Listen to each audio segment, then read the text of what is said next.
stress and overwhelm is a mindset. It's not fact. And if it's a mindset, that means we need tools to better manage ourselves versus changing a fact about our environment.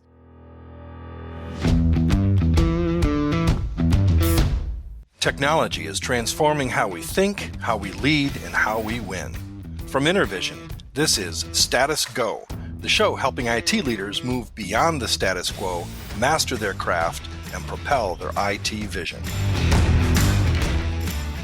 Listeners, I have a question for you today. How are you? No, seriously, how are you? We've just been through one of the most chaotic years most of us have ever experienced. 2021 shows no sign of slowing down.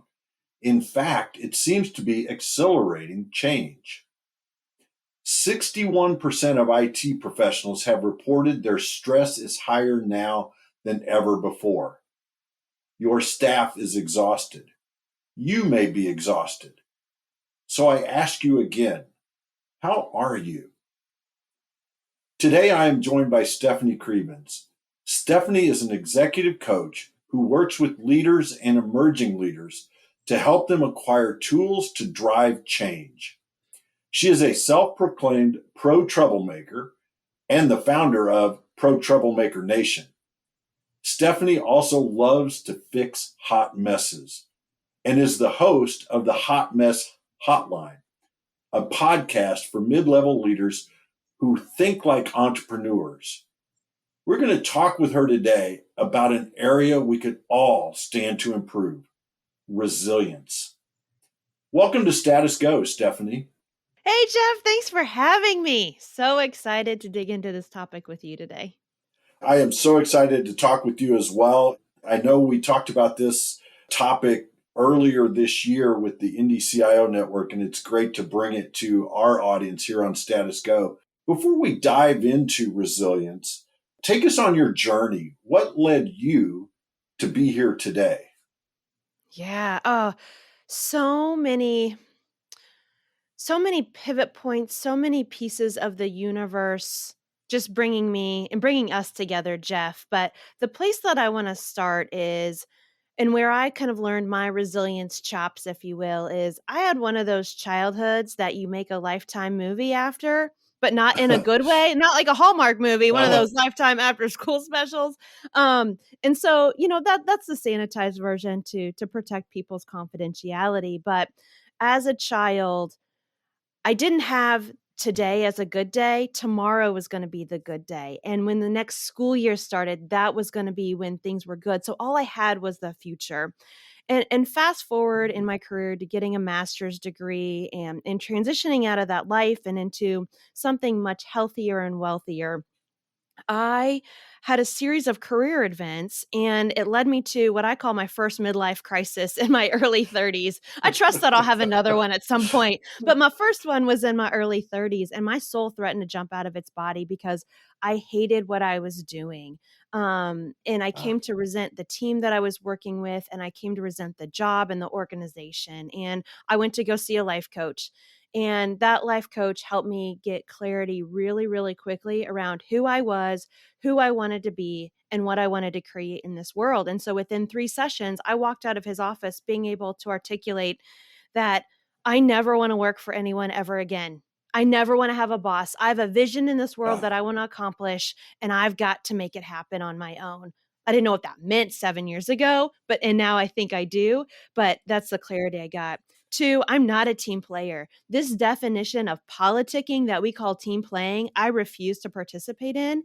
And so now I've created a company that brings team playing skills to organizations, not politicking and jockeying skills that we think of, that we get those 2 things confused. Yeah. And then the third thing was I need to turn the gift of being that staff member that says what everyone is thinking at the staff meeting, but no one else will say out loud, into something people actually value you for versus want to fire you for. And coaches get to do that. So 7 years ago, I became a trained coach and have brought pro troublemaking skills, which is the opposite of being a troublemaker, the devil's advocate, being a pro troublemaker, a positive change maker, to organizations across the country as a change management coach. And then the third layer to this is in 2000, from 2016 to through 2018, my husband and I were foster parents, and we were a week away from birth parents' rights being terminated. And we thought we were going to be able to adopt these beautiful little boys that we loved so very much. And she showed up when it was time for termination to proceedings to begin after we'd had them for a long, long time. Uh, And within a short amount of time after that, they went to go live with her. And the best way I can describe it is my children died, but they didn't die. And for parents who have been through yeah, that level yeah. of grief, you know what that feels like. And I know that listeners can empathize even if you haven't been through that. And in the process of that, I kept my business going. I grew it by 20%. I asked for help. I had really bad bags under my eyes from crying and losing sleep. And I learned the strength that it takes to keep going when all you want to do is lay on the couch and cry. And I had learned some of those skills as a child because of my childhood, but as an adult, this is when I really had to learn how to have strength and vulnerability at the same time so that I didn't break. So that I bent and I would flex to the situation, but I could still show up for those around me and allow others to show up for me too. So when the pandemic hit, I had the skills in my back pocket to push through day to day to support my people because I'd been through that thing that crushed my soul, crushed my ego, and helped me show up in an even stronger way. Which really takes us right into the topic today, Stephanie. Yes, yes. I've heard you talk a couple of times in the last couple of months about resilience and resiliency. So, why resilience and why now? Why is it so important to be speaking about this now? Yeah. So, a couple of things. You know, we're recording this pretty much exactly a year out from when the world shut down, especially here in Yeah, yeah. Indiana. So the anniversary is not lost on me, but we saw several different types of stress responses from our people. One is overreaction, just kind of complete like go into frantic decision-making mode and kind of the hair on fire mentality, right? We've got to do this, we got to do it right now, we got to keep going. That does actually serve a purpose, but it's not sustainable for more than, like, a week. Um, and you're gonna annoy the heck out of your colleagues if you stay in that mode for too long. Then the other stress response we saw was the shutdown mode. "Oh, this isn't that big of a deal. Oh, we're just gonna wait this out, but we're gonna continue as is. Like, just hunker down and, the world will come back alive and we'll figure it out then." Except there was never a point when you could figure it out. Like there's never been a point where we could make longer term decisions like we could in 2019 because this is not the same scenario. Yeah. Resilience is the skill that will allow us to bend, to flex, to be the slinky that stretches out as far as it can. I'm a Gen X kid and I love my metal slinky growing up, but that slinky would stretch and stretch and stretch and flip down the stairs and then come back to its original shape. That's what resilience is. It doesn't bend until it breaks. It doesn't not move at all. It bends, it flexes, and it comes back together. That's what resilience is. And people think because the the drastic impact of the pandemic on us really impacted us over about a 10-week time frame from mid-March to end of May. Then we were able to kind of walk back out into the world in small steps. We kind of had glimpses of what the near-term future was going to be, but we think because it hit us hard and fast in 10 weeks, we just need another 10 weeks to come out of it. And disasters don't strike like that. Mhm. If you think about the way a hurricane impacts a community, it hits hard and fast over about 7 hours. It's a 2-year rebuilding timeframe. The Yeah. same is going to be true for our economy, for our community, for our social structures, for our health structures. To come out of what drastically hit us hard in 10 weeks, we need a good 2 years to come out of this. Resilience is going to be the thing that's going to get us through the marathon.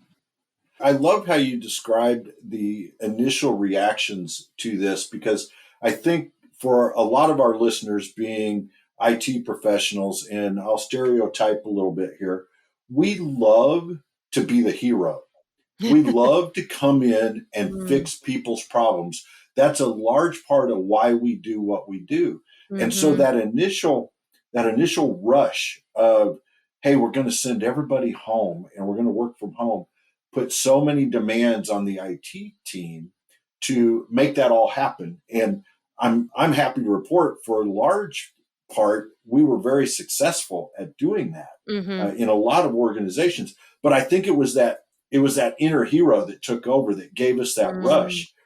And then as it drug on and drug on and drug on, it was like, oh my gosh, this is just wearing on me. And Yes. so as you think back to 2020 and get past that initial rush, those initial few weeks, how did you see that starting to manifest itself, that weariness in people? Where did you see that come out? Yeah. So, first and foremost, I think we do need to acknowledge our IT superheroes. There were a lot of people that got a lot of credit, but IT did not get enough credit. So, we should say that first and foremost here, like, way to go. You all did an amazing job. Second, the thing that I see leaders do is they forget to step out of the urgent and important decision making that a crisis demands. So, a crisis does demand instantaneous decision making, pivoting at a moment's notice, bringing in resources just as fast as you can. When we start to transition into more of a recovery model, which is generally, well, let me back up. Let me say it this way. With this pandemic, the recovery model and being able to step into longer term decision making really didn't start to happen until about September of last year. So that's a good, 5, 6 months after the initial impact. And and then in September, October, November, what I was hearing was, "Well, we'll just wait till 2021." Something about the bell ringing Yeah. on January 1st, 2021, something magical was supposed to happen. I don't know what that was. And so then people went into Yeah. that kind of delayed, like, "Oh, we're just gonna wait it out." And so it was almost like we went from a high of, "Let's respond all the time to everything as if it's an on fire 911 emergency," to all right, we're just gonna wait it out. Yeah. Yeah. And what I think would have been a more resilient response, and what I saw from some of my clients was, you know what? We are in a waiting period this fourth quarter of 2020, but we're gonna prep the heck out of 2021. We're gonna make all the decisions we can right now. So when first quarter comes next year, we've got new budget dollars, we've got new energy, we've got maybe new people coming onto the team. We are gonna be ready to go and come out ready to fight for this marathon that is ahead of us. I just mixed my metaphors. I apologize, but we're gonna be ready versus sitting and waiting for 2021 to start. So the most resilient teams that I was working with were prepping, getting their supplies in order, getting their plans in place so they could come out strong in 2021. Non-resilient teams and leaders were hunkering down for the last quarter, just kind of sitting there waiting for January 1 to come. So really big difference. Are you prepping and planning, which is part of your Yeah. waiting, or are you just sitting there being paralyzed, waiting for some magical date to come? I feel like I got and off and topic there. then Just the tell me bell, about. no, no, no, then the bell did toll, right? And the Mhm, new year started mhm. and nothing magical happened. We're still in this situation. No. And now we have leaders across the country, across the world, really, that are faced with the decision of how and when and if to bring people back into Yes. the offices. How are you counseling your clients to think about that and make that decision? Yeah. So there's multiple factors at play here, obviously. One is the vaccine issue. And I think one of Mhm. the foundational questions leaders, particularly HR leaders and senior leadership teams, which I know involve my IT leaders listening in here, is, do we require vaccination? How do we, document that? That's a really big question. I don't want to pretend to provide counsel on that because that's a whole other area of expertise. The layer that I'm going to add into this is, studies are showing right now, and it is idiosyncratic based on your team's cultures, but overall, studies are showing that productivity is going up. And that's in part because people are working more, which isn't a good thing, Hmm. but also people are working in a way that best meets their needs, which that is a good thing. But we know that Yeah. creativity and collaboration are going down. Creativity, collaboration, and like human connection are going down. So if human connection is going down, trust is going down. If trust is going down, the ability to address conflict is going down. If that's going down, you're not going to see the new results that you need to create in 2021 and beyond. So you're hampering your team, is my perspective.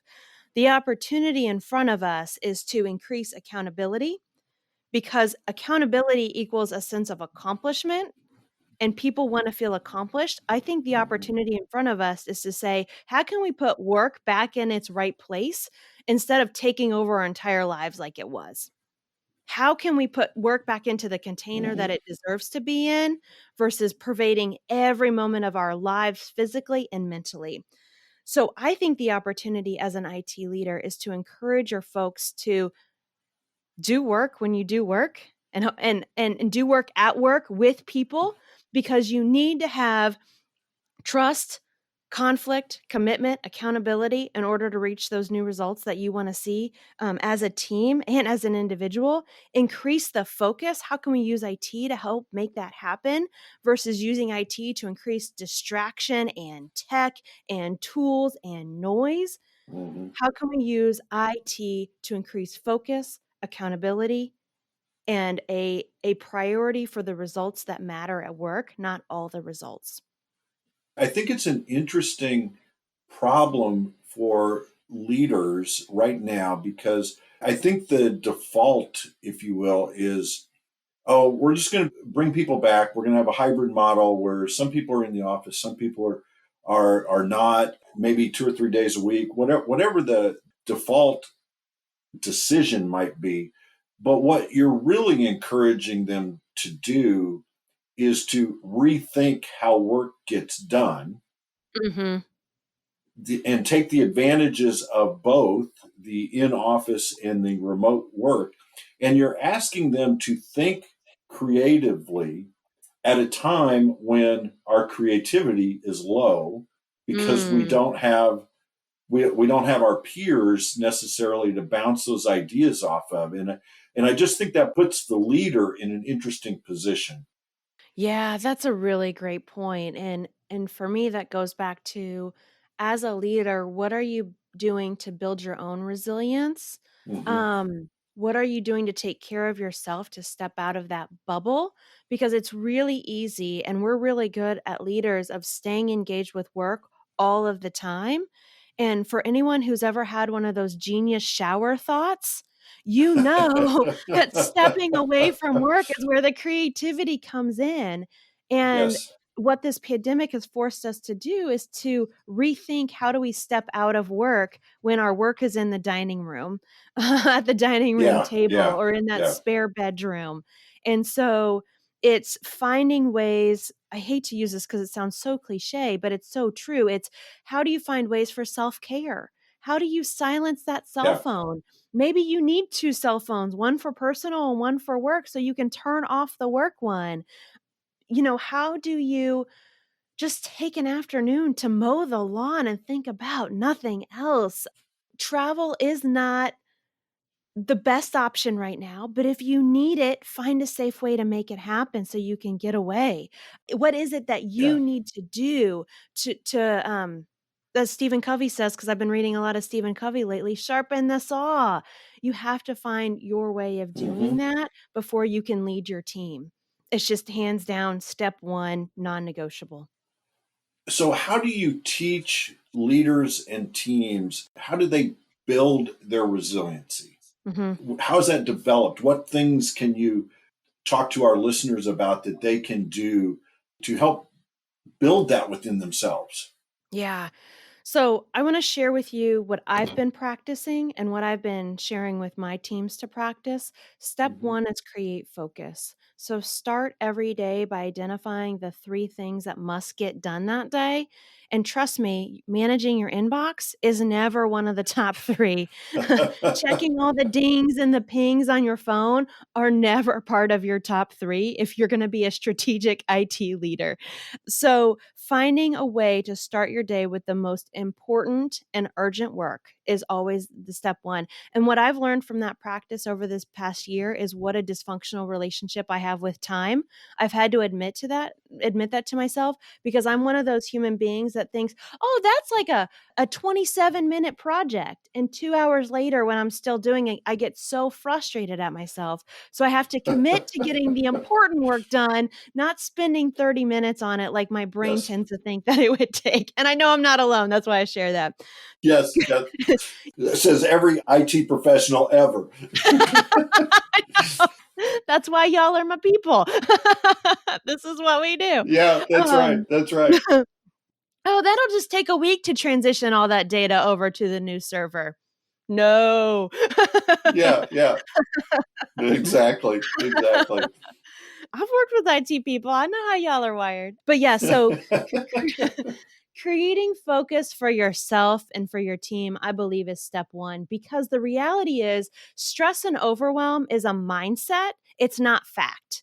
And if it's a mindset, that means we need tools to better manage ourselves versus changing a fact about our environment.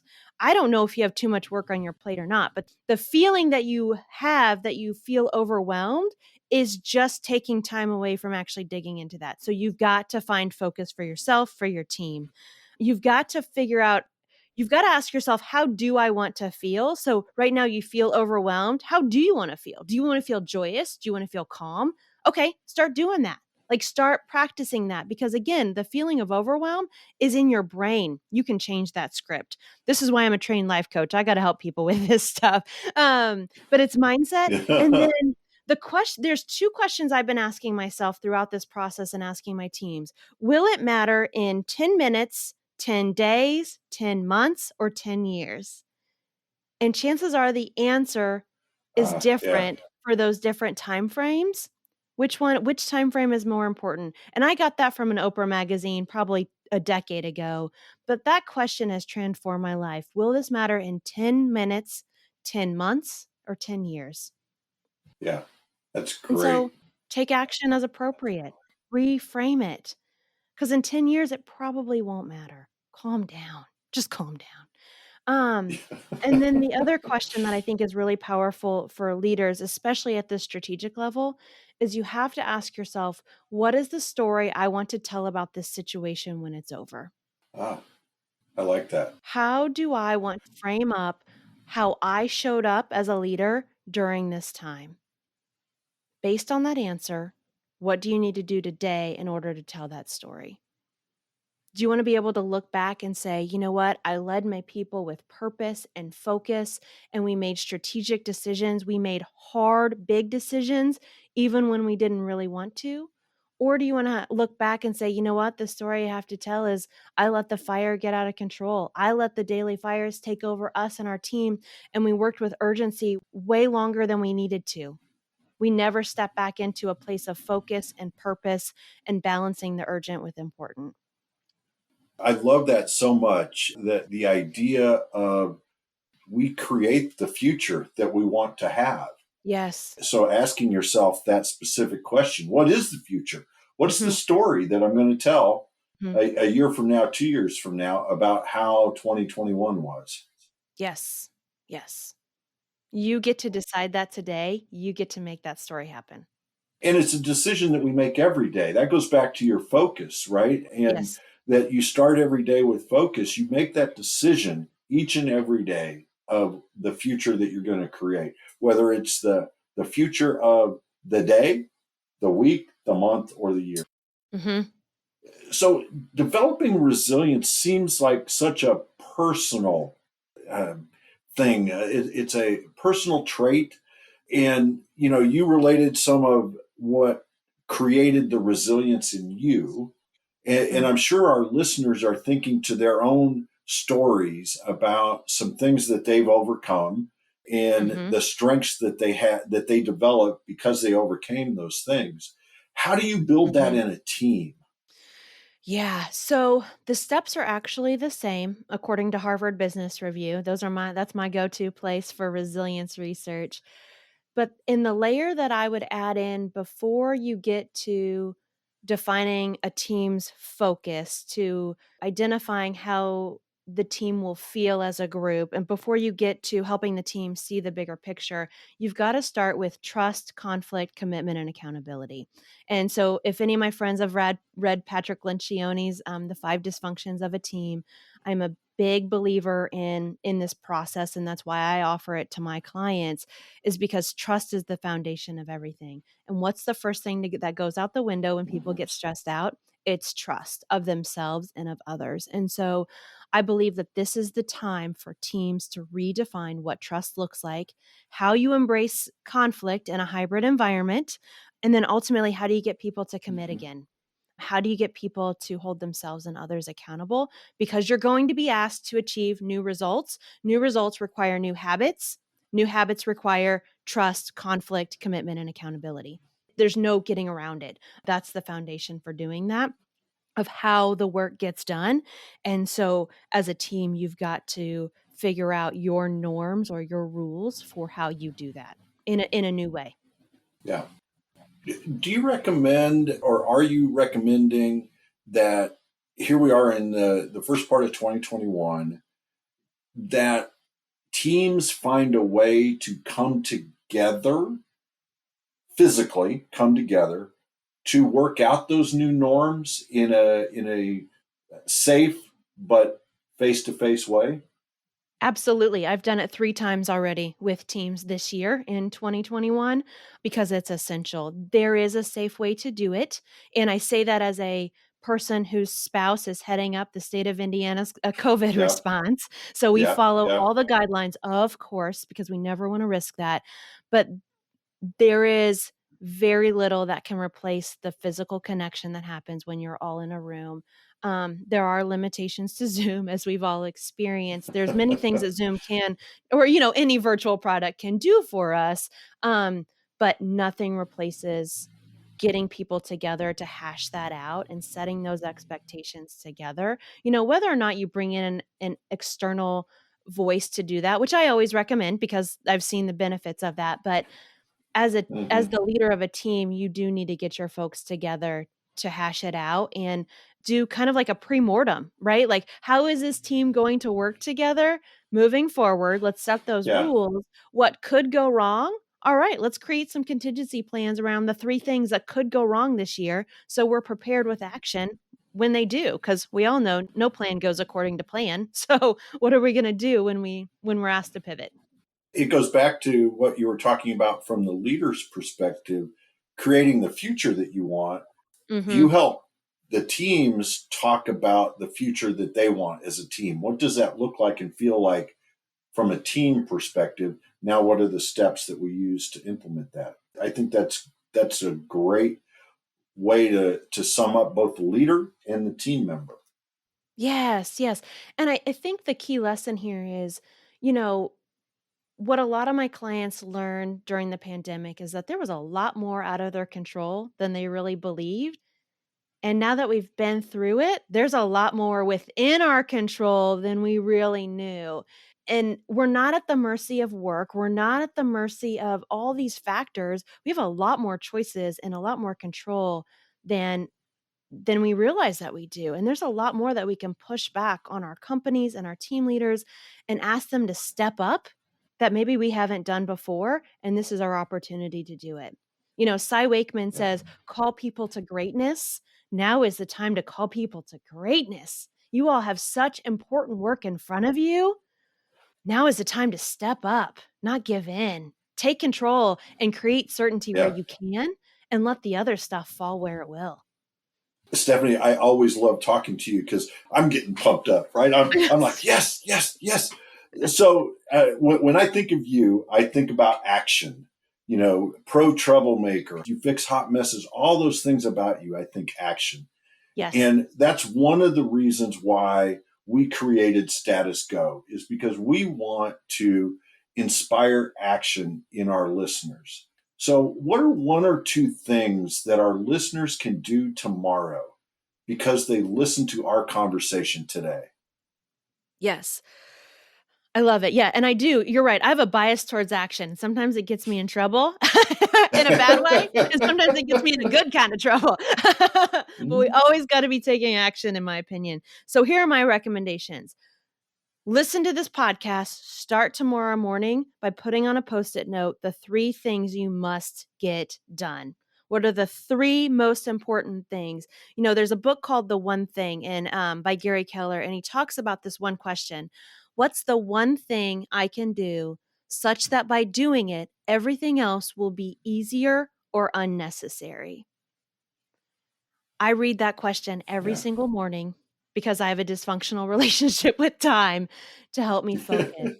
So get out that Post-it note and write down the 3 things you must accomplish that day. Make them non-negotiables for you as a leader. I want you to ask your team, and one by one or collectively, what's your one wildly important goal right now? What is it? What do you Mhm. need to make that happen, and work to make it happen? Take action. Get focused on what you need and what your team members need, and the rest becomes noise and naturally falls away. That's excellent because as you've said, when you have that focus, you can draw upon the strength of your resilience that you've developed over time to Yes. focus on the one thing that's important, and I, Yes. I love the way you describe it, the noise falls away. Yep. Those things that you keep Here's what I found for myself and my leaders. Those things that you keep procrastinating on, so you move them from one Post-it note to the next day's Post-it note to the next day's Post-it note. Once you've done that 3 times, delegate that away to someone where it is wildly important to them. Stop procrastinating on Mhm. it. Chances are it's probably not the best use of your time. Get more into a strategic mindset and delegate that away so it doesn't get delayed. You've been looking at my post-it notes again, I know, because you just described my system. That's great. Stephanie, I can't thank you enough for taking time out of your day to talk to our audience today. I really appreciate the way that you give to the IT community. I think that is tremendous. And I know I speak for all of us that we just so appreciate your insights. So thank you for sharing those with us today. Oh, you're so sweet, Jeff. The pleasure is all mine. This is the good stuff about life, my friends, and I love being in the trenches with folks doing the hard work. So it's an honor. So thank you. For our listeners, if you have a question or want to learn more, go to intervision.com. The show notes will provide links and contact information. This is Jeff Tunn for Stefanie Krievins. Thank you very much for listening. You've been listening to the Status Go podcast. You can subscribe on iTunes or get more information at intervision.com. If you'd like to contribute to the conversation, find Intervision on Facebook, LinkedIn, or Twitter. Thank you for listening. Until next time.